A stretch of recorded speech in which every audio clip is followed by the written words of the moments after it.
Here we are. Hold on, I'll get the door for you. Do what? You know what it's like. You got a strap there? Yeah. Cool. Did you see it? Oh, careful. I want to hold the lid open. Yeah.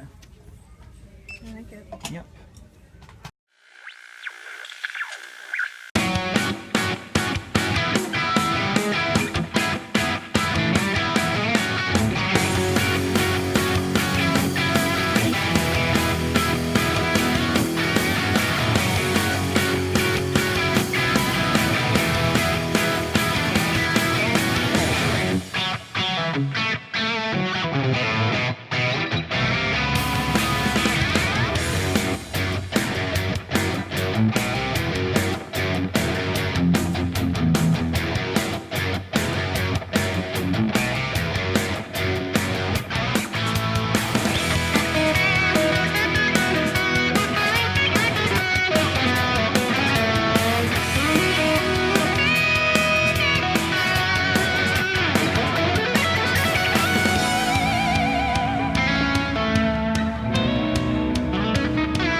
Hello! Woohoo! What is up, everybody? Whoa! A guitar that I can't live without. And before we do anything, two things.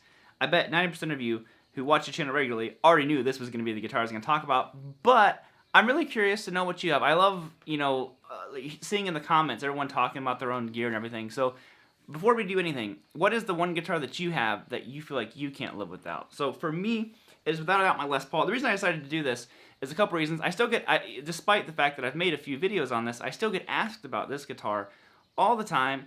And also that on July 31st, this guitar, one of my, well, it's my favorite guitar, but also a guitar I just consider to be a friend, it will be turning 40 this year. So I think it's a big year for this guitar. I love it. I still feel, feel so fortunate to get to own the guitar and everything. So let's talk about it here for a second. And I thought maybe we could just kind of like nerd out about the guitar specs and stuff like that. You guys can maybe leave comments on your guitars and your guitar specs. And, maybe I'll break down a little bit of the song or something like that. All right, so let's talk about exactly what this is. Like I said, I still get asked questions all the time. This is my 1979 Les Paul KM Standard. The KM stands for Kalamazoo.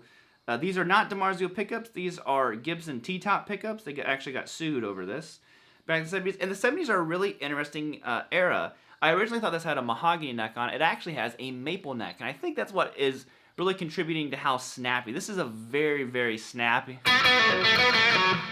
guitar. That's why I always call it a Tele on steroids, because it's so snappy. Sorry, it's really hot in here.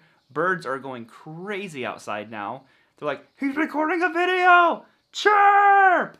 So this is my numero uno. Now, I do want to say this. This is not the best guitar that I own. This is not the best playing. I don't think it's the best sounding. I don't think it's really the best at any of that stuff. But what it always does is it has the mojo. It always does the mojo. And what I mean by that is when I pick it up, I just start writing, instantly. And I have a few guitars that really do that for me. But this one, like I said, I have guitars that I feel play better or easier to play, all that kind of stuff. But this one just has something special about it. And I think, you know, it's one of those, you can't explain it. I got to kind of fight with it a little bit and stuff like that. You know, it stays in tune the majority of the time. But I wouldn't trade it for the world. I don't want anything changed on this guitar. I finally got the volume pots fixed. I did that in another video. But, you know, it's just, it's to me a truly special guitar that someone else could pick it up. It weighs a ton. It weighs like 13 pounds or a little over 12 or something like that. Someone else could play this guitar and just be like, there's nothing special about that guitar. And it's special to me. But I will say that people, you guys in the comments who have went and actually purchased KMs like this one, they made a few different ones back in '79, have all had the same response. That these are like amazing, just special Les Pauls. They're their own kind of thing. And that's what this one is for me. So like I said, I'm really curious to see what you guys think. I wrote everything. Like I was sitting down, the whole reason this video came to be is I sat down and I was like, I feel like doing a Les Paul video, like always. And I was like, then I kind of was like, oh, well, you know, like the Les Paul would be the one guitar if I had to just save one. And it's no, you know, disrespect to any of the companies I work with. It's just, I'm being honest. You know, this is a guitar that, like I said, sentimentally means a lot. I'm like, I'd save this one. I was like, well, let's see, maybe I'll write a song or something like that. And I just kind of like went right into.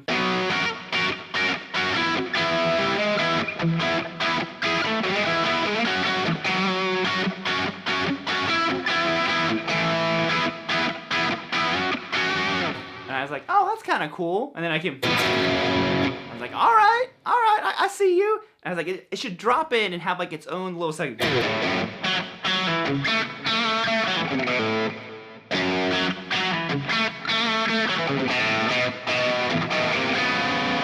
And I was like, it needs like a groovy low kind of like we're in F sharp. I'm like, all right, so I got that E and F sharp right there. I can do that. I was like,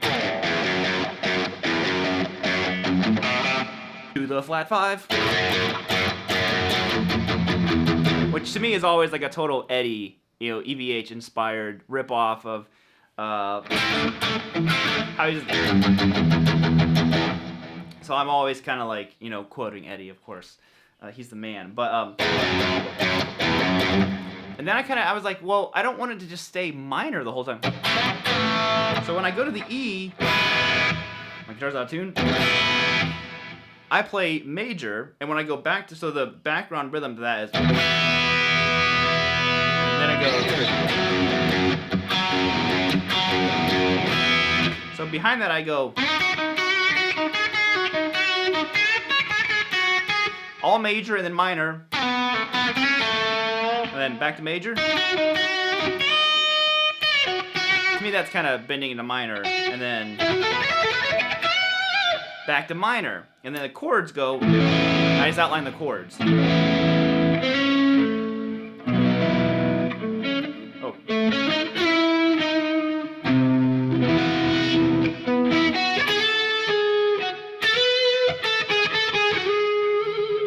Try to do like a Angus, like quick vibrato in there. Then it goes to the F.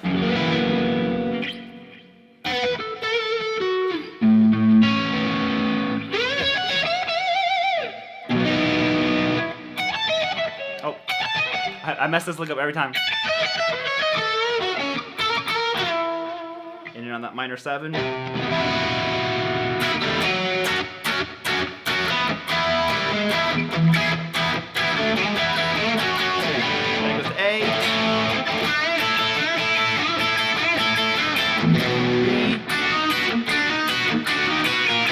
Kind of like to me, you know, Chuck Berry, C.C. DeVille. I know some people. When I think of that lick, I think a lot of C.C. for some reason. And then I walk down the F. Trying to remember it.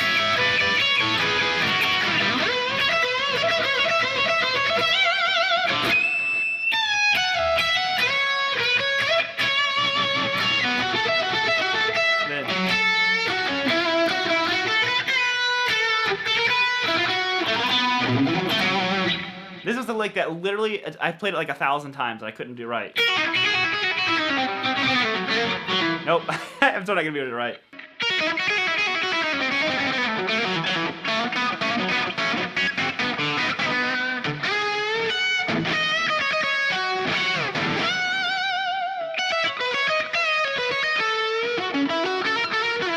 That little quote back earlier how I went to that minor 7.